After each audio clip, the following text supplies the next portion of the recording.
One of the astounding facts to us who are somewhat familiar with the legislative process was the speed with which the Medical Library Assistance Act was passed.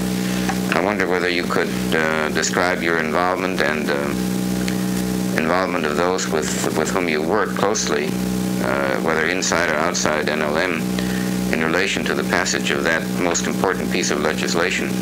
What I found was goodwill and interest everywhere, and to get to the question of why did this act go through in a year, I would simply say it was because it had the marvelous support of the Surgeon General and his staff in the Public Health Service.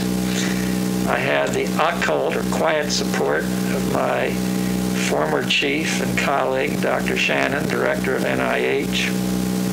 I had general commitment from Senator Hill prior to taking the job that he would be interested in receiving such legislation. And finally, I would say I had the extraordinary support of the medical library community and of the American medical community.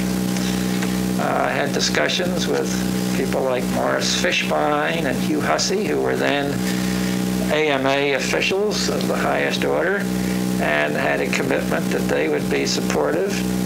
The Medical Library Association, as you know, engaged in what we now might say were primitive movements to be supportive, but they were definite movements and cannot be overlooked. I mean, that was the beginning of the interest of MLA in legislative and appropriations process.